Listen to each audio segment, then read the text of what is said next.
All right, here I am with Azizi. We're just about to go live on Facebook in the Comeback Queen. There we go. Just be a moment to make sure that we're connected. How are you doing, Azizi? I am great. Wonderful. Okay, so this is where I need to close this now. Otherwise, I'm going to hear myself talking again. I'm getting the hang of this now. All right. So here we are within Fierce Queens with the incredible Azizi. Thank you so much for being here today on your morning over in Bali. How are you doing? I am doing great. Yes. Amazing. So I'm just going to read a little intro, a quick intro about Azizi and your title for our conversation, and then we'll just dive right in. Azizi Birkeland is a transformation and breakthrough coach. She helps women shift their energy and transcend into the version of themselves that lives a life of pure integrity with their values and heart mission. Azizi has a passion for guiding mothers away from projecting the pains of their past onto their potential so they can evolve and wake up to an abundant life, unleashed, unapologetic, and unafraid. And the title of our conversation today is Sickness, Self-Mastery, and Sacred Mama Leadership, How Radical Responsibility Led to Resilient Family Autonomy. Welcome. Thank you. I would love to just hear more about what that means for you, about the journey for you and what you shared in the title and how that brought you to where you are today. Yeah, it's kind of describing my journey, really, those three. It was sickness, and then I had to go on this journey of self-mastery. And along the way, I realized that my role as a mother was more of one of a leader in my family. And a lot of people shy away from that word leader because of the types of leaders, let's just say, that we have out in the mainstream, in the collective. And it feels like a leader means a tyrant or a dictator or someone who doesn't have the best interest of the people that they are supposedly leading. But in doing that, I was diminishing my power. So I had to stand in that role and say, yes, I am a leader in my family.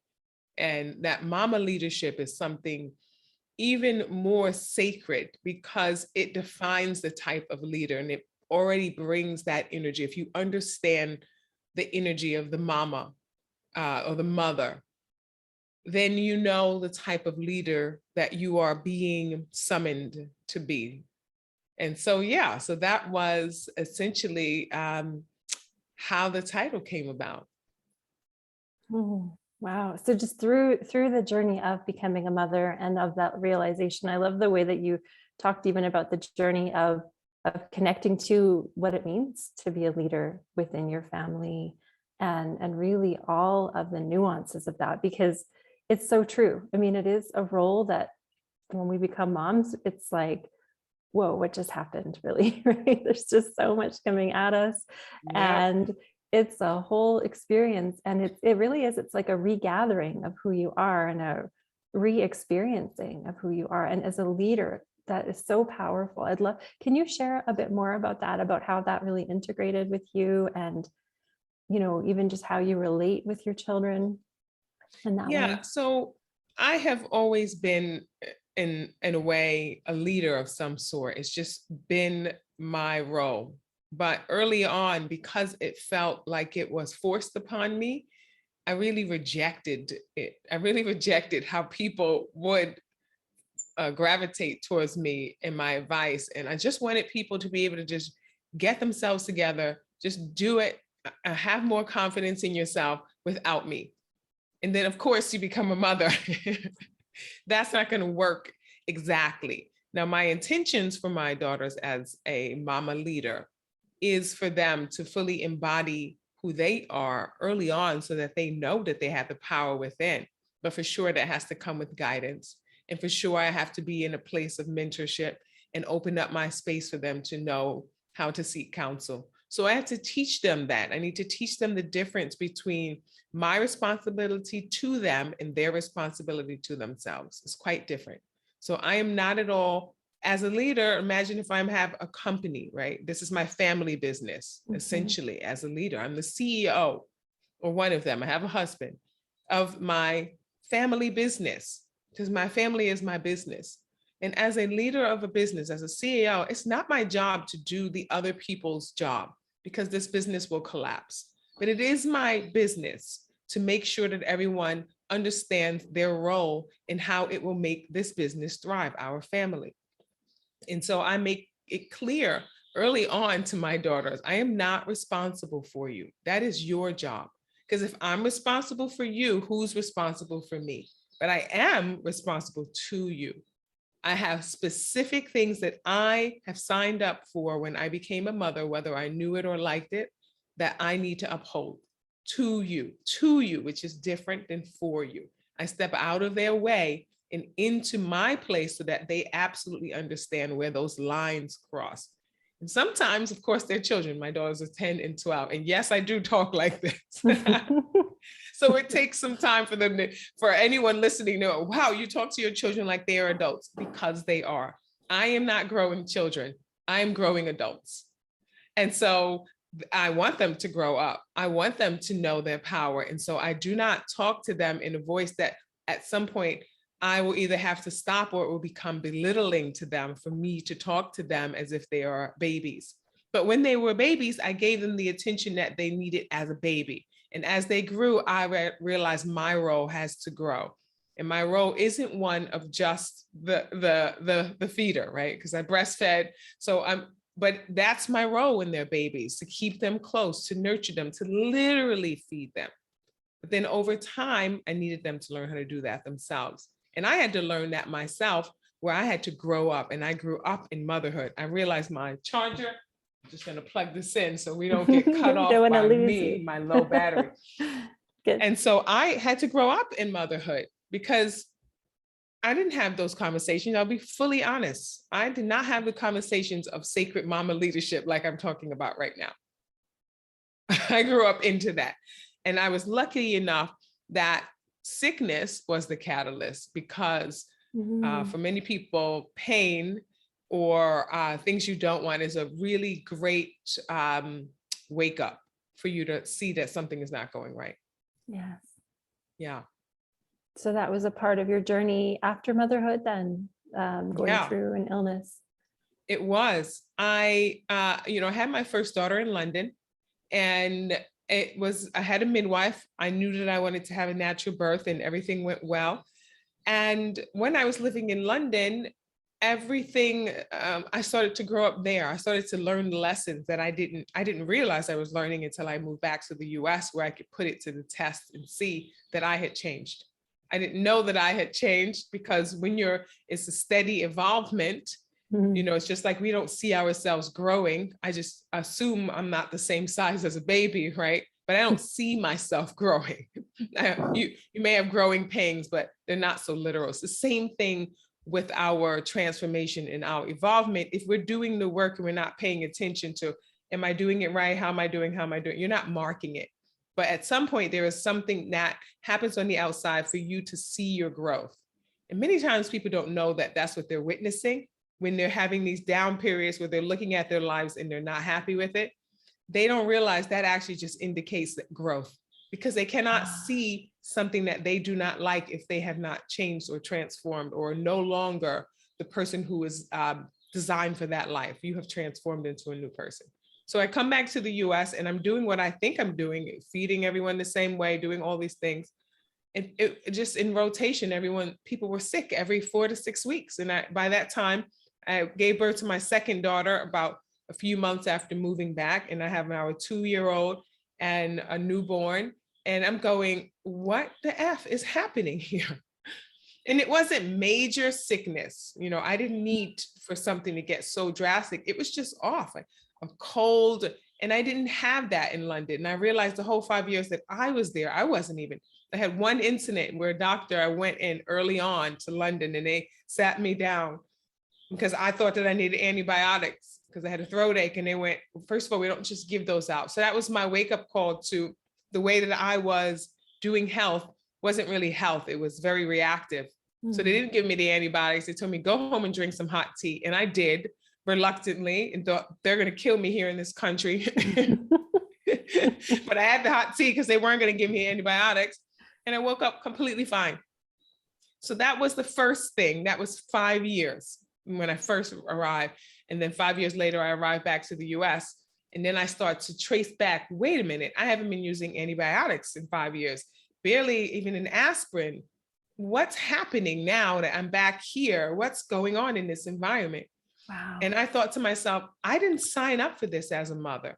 I'm not a nurse. I didn't expect to be, I want to enjoy my family. I want to do things that are more than just reactive and waiting for the next runny nose or no. So that already woke me up that something is different, because I don't feel like I didn't come back and start doing something different. I was also in fitness and health. So that took me on a journey of what's in my food. Mm-hmm. What am I putting in my body, and how is it different from where I was before, and what they allowed there in the food and what they allowed here in the food. And so I had to grow up, because in the beginning I was throwing a tantrum. How is this possible? Who would allow this to happen? That was not going to help my family heal and be healthy. So I had to make a choice. Do I now expect someone else to do it? Like I am a child in the home where I have someone else who's supposed to be responsible for me, right? Because most parents are saying I'm responsible for my children. And I had lived that way in a way, even as an adult, thought that someone else was responsible for telling me what I needed to know. And so those things were helping me wake up, because I realized that I actually hadn't defined what my role was as a mother beyond doing the things, making sure I had picked a good husband, we're provided for, I can be home with my children, I'm taking care of them on the surface, but then I'm actually just following a program. And when that program stopped functioning for me, I was just there, what now? Because I knew that I couldn't continue. I knew I didn't want to go back to putting antibiotics and all these things in my body that I didn't seem to need before. So that took me on a journey of growing up. And that was a rite of passage. So going through that rite of passage, I realized it was more than just finding out what to do to prevent sickness, because that's the other issue. Sickness is not health. The absence of sickness is not health, rather. But most people have the foundation of sickness first, and then we're lucky if we're healthy. That's the mainstream narrative. Expect sickness, hope for health. And I thought that doesn't make sense, because everything is made whole. And as I started to grow up and embody myself and look around the world, and I start growing a garden, and I'm seeing that's not how nature works. Nature something only happens to a plant of mine if the environment doesn't work for it, or if there's something damaged on it, but it doesn't start off more sick than healthy. So what's happening here where I have newborns and I have a 2-year-old that's starting out this way doesn't make sense. So I don't subscribe to sickness at all. I don't even name any kind of imbalance in the body beyond just that now, because I understand that wholeness, the foundation is health. Anything else than that is not health. It's not the opposite. So I don't start with sickness. That was a rite of passage. And I had to realize, wow, this is more than just knowing what to put in my body. I have to be aligned in the right position to understand the larger aspects of what's going on in my world. And where else am I not actually being responsible? And I looked around. What was I about to do? Well, I was about to do all the things that I thought I should do. Now that I have done the thing, went to college, got married, found a mate, got married, had children, okay, bought a house in a good neighborhood. Okay, I'm going to put them in a good school. It was just all laid out. I didn't even think about it. And that was the same thing with what I was putting in my body then. Oh, the doctor said I should put this in my body. Oh, okay. Don't know what it is. Don't know why. They know better than me. So I had to grow up. And along the way, that meant I had to go on a journey of self-mastery. And it's still ongoing, of course, because I'm still alive, which means that I have there's lots. But now I'm at a place where I understand sovereignty is key. And so my whole life is about sovereignty or autonomy. But I am so grateful for the sickness that showed up in my life.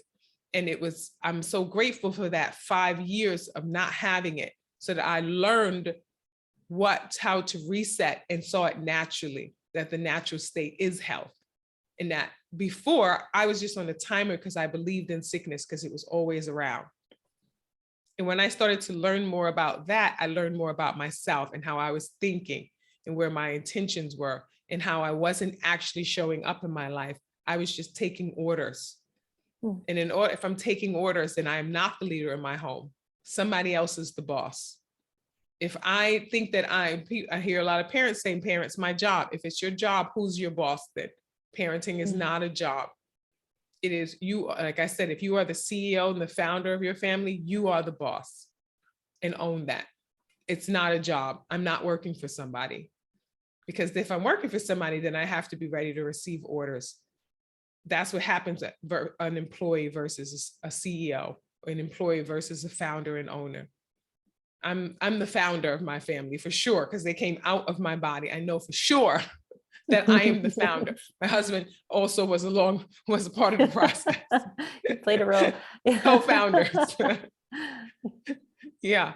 So that's how my journey happened. And I woke up and it was not easy. Ooh, it was hard because I thought I had it all together. Or I'd gone to school, I'd done all this stuff. I was so educated. Well, that was what's killing me, that education.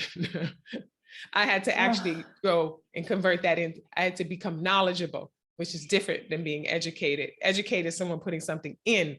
Knowledge is me searching and learning and experiencing and growing from that, which means I have to actually act and do. There will be mistakes. I have to get back in there. That's how you accumulate knowledge. Then you can convert it into wisdom. So, yeah. Oh, wow. So many powerful paradigm shifts that you are speaking of within this journey, the awareness of health, the awareness of really what a family is all about. And, you speak of, I think there's this thread within this, and it's on my mind because I watched and anyone here listening and watching, if you haven't already, go watch Azizi's live on her personal page that she posted, I think in the last 24 hours, because so much of what you share there is it's representative of what you're talking about here. It's just that clear-eyed awareness and waking up to, that yes, so many of us have just been going through the motions in our lives and just accepting what is presented in front of us. But there's this massive paradigm shift in awareness and you speak about it.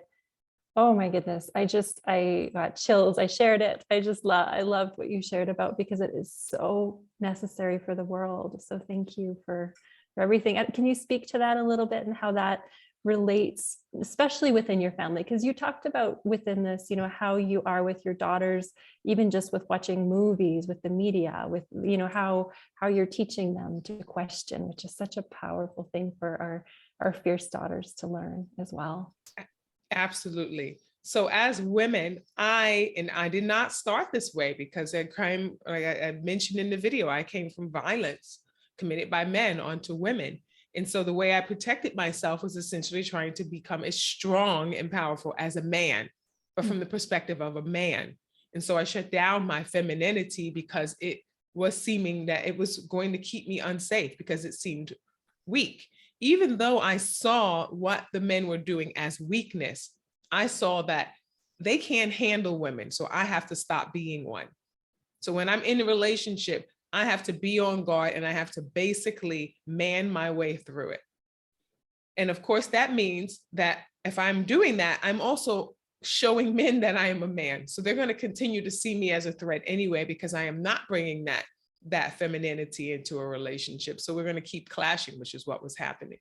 Now, when I fast forward to with my family, and I realized the role of the mother has been hijacked, and essentially mothers have been made into breeders, almost just incubators, and then hand your children over to the experts, whether it's institutions or governments, by way of schools, by way of doctors, all these other people who now come in.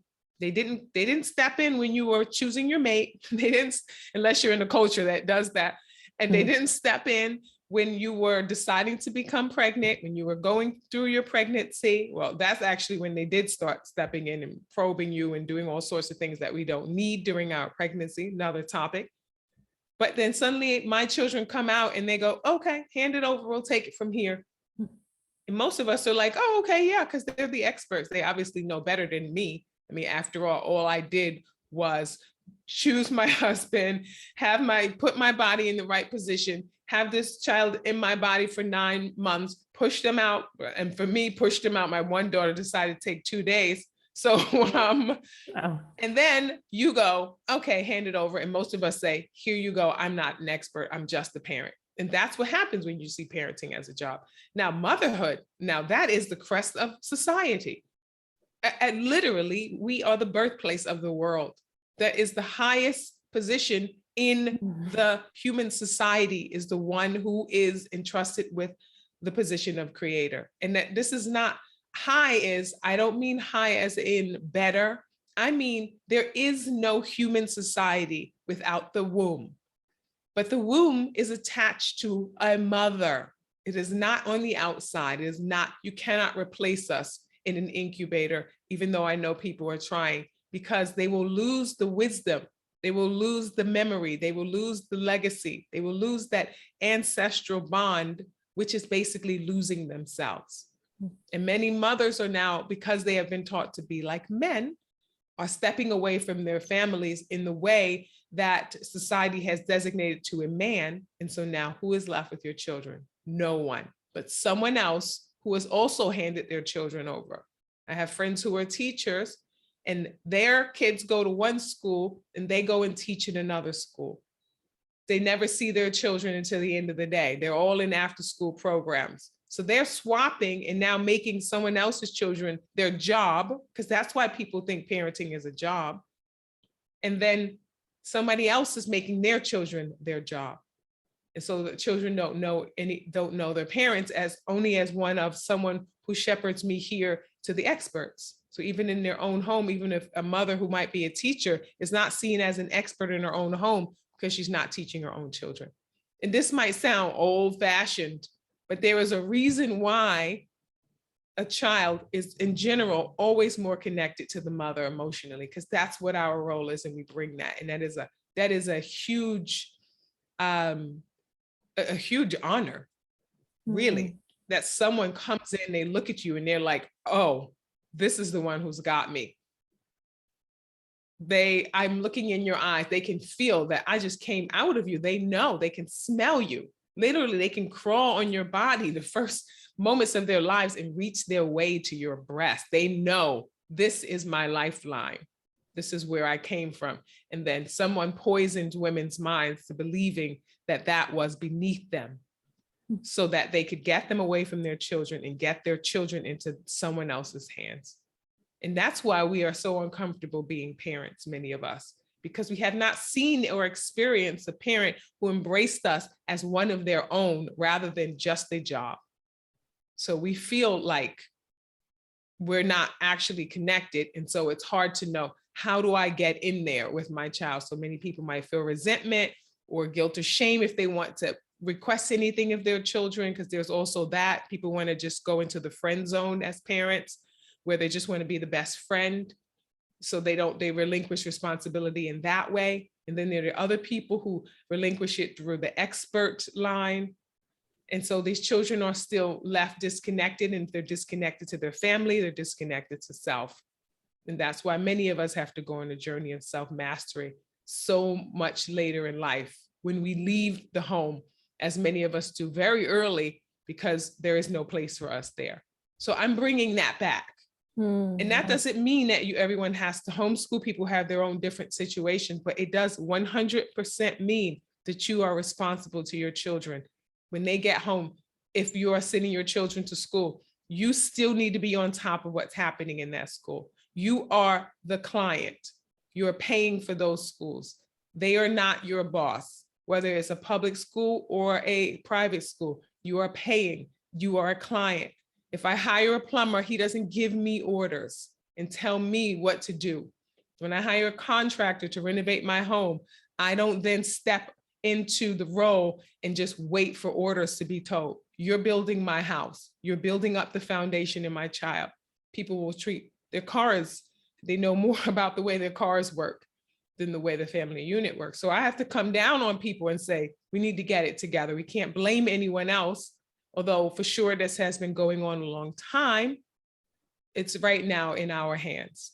Yes, it's not your fault for sure, because it happened before you and before your parents and goes way back, but it is in our hands. We can do something about it, and someone's got to alert us. And the role of the mother is essential. It cannot be replaced. In a while, as you can see, and this is not to say that men can be replaced, they have a different role. But the role that we have is the one of passing on that sense of self. That's what the mother does, because you literally come out of that. That's just what it's there for. And you look in the wild and you see that female animals that still stay in the pride know this. And there is generally maybe one man, and the women are surrounding those children. And then the men are surrounding those women. What does that do? That creates a barrier that is impenetrable. We don't have that anymore. Not largely, no, because everyone's forgotten their role. Men have forgotten their role. So they forgot their role. So then we at least still had the mother who knew her role. But then the mother has thought that that is beneath her. My role is I need to provide, and I can have a career in my career. And then once I get that, then I'll come back. Well, your children are gone by then, doing the same thing you did. And so the world is disconnected because community starts in the home. We can't have community with the neighbor if you don't know how to have community in your own family, which is why people can control us so easily, because there is no connection in the home. And so you will look up for someone to tell you what to do, because you did not have that guidance in the home, and there's still that disconnect, and you're still living like a child because there has been no rite of passage into adulthood. So yeah, that's my long way. I love it. I so love that this is the message that you're sharing out there in the world for mamas and for this next generation that we're raising. This is a crucial message. It is so important. And yes, the conversation that you opened up today on your live, it just expands into this so much more about roles between men and women. It's a big conversation. So again, for anyone who's and I have watching, daughters, so it's extremely important to me. Yes, whether they have children or not, that's not the case. They still need to walk through the world as powerful women and not set that aside for what they think is the easier and the more acceptable role for them. It is a lie.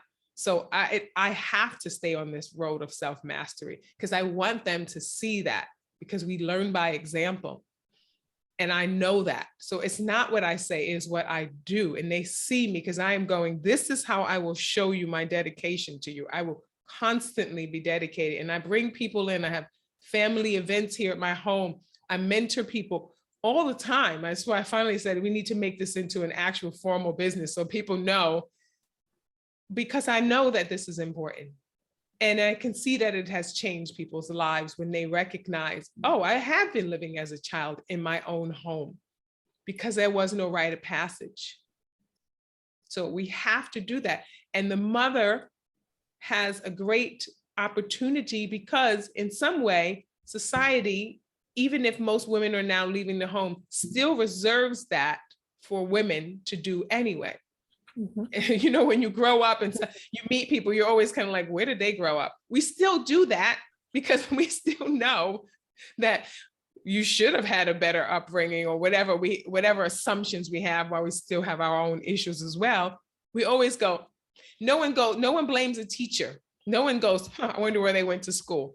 They always go, what was going on in their home, or where did they grow up? Because we know that's where we're supposed to receive our foundation. Even if it's not in place anymore, we still instinctually know that's where it's supposed to take place. So I'm saying, if my children are going to go out there and become adults, which they already are, and look back at their lives, no matter what happens, I'm going to say I have given my best. It may not be the best. It may be more me to give. I'm going to get some things wrong. They might be talking about me, wishing I was this or that. But I know for sure that every day I am working to be that example with the best information I have. And then I keep growing from that. So I want them to see that growth. It keeps happening. It keeps going. I'm not done. So I'm not giving them the impression that there is this point where they graduate and now they can just sit around and just take whatever comes because they have already done their so-called schooling. They graduate college. My children most likely won't go to college. It's another conversation. But the point is, there is no stop. There's no ending to where you graduate and now you just get to reap the benefits while other people tell you what to do. You actually are now taking some steps down, because the purpose of supposedly getting all that education was for you to be able to now be a discerning individual. And that's my key word with my daughters. And I encourage any family, discernment. I'm not teaching my children what to learn. I'm teaching them how to learn.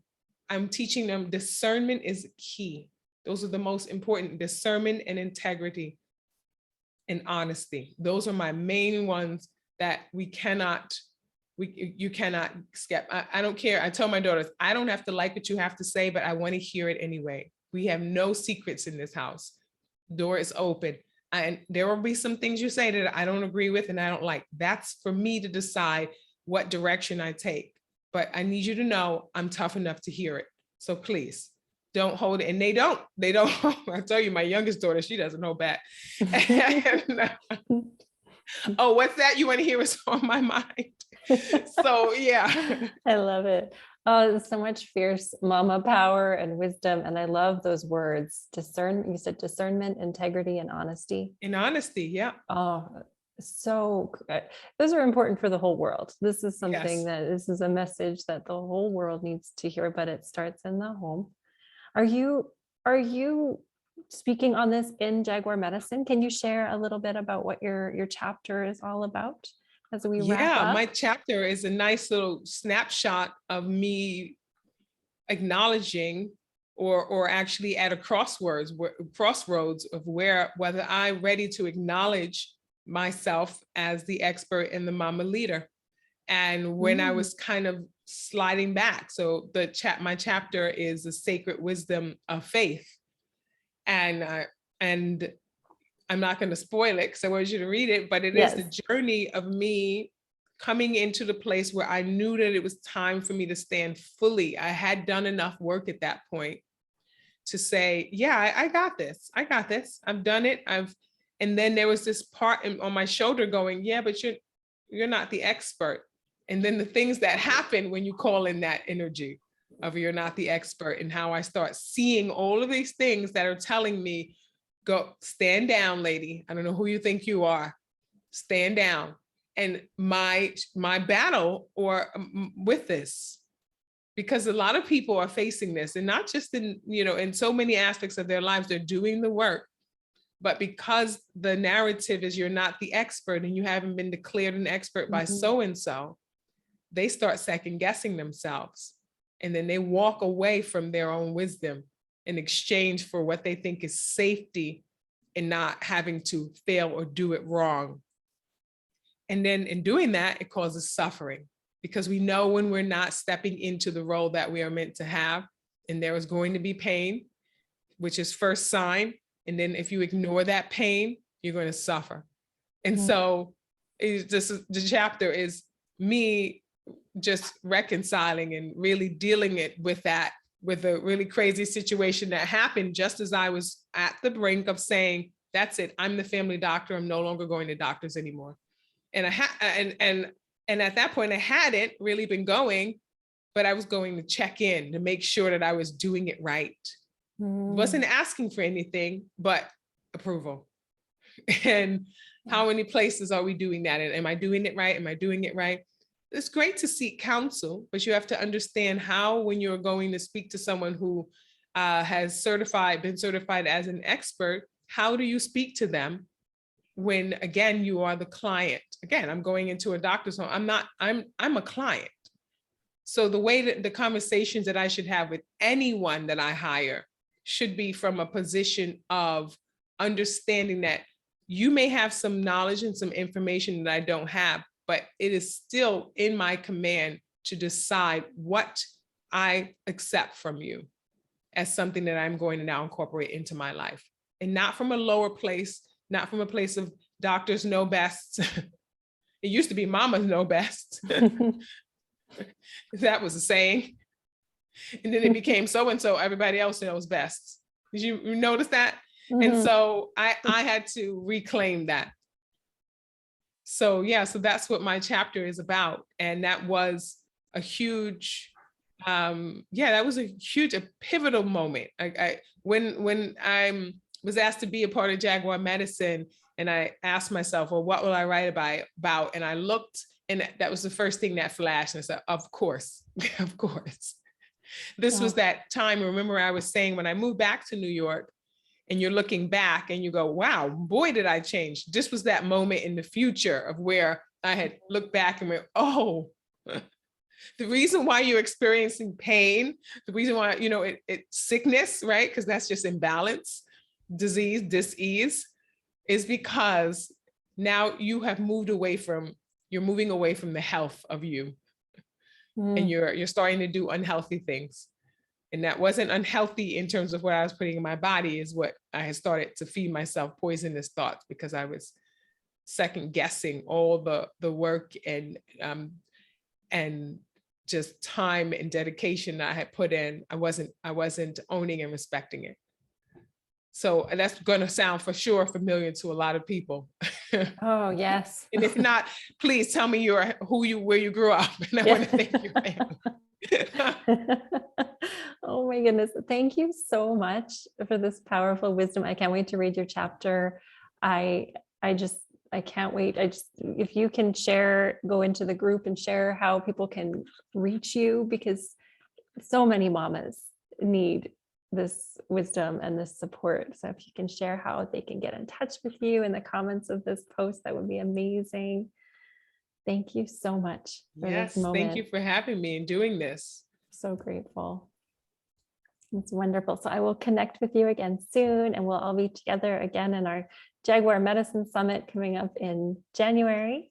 So I'll see you there as well. And just wishing you a beautiful day in Bali.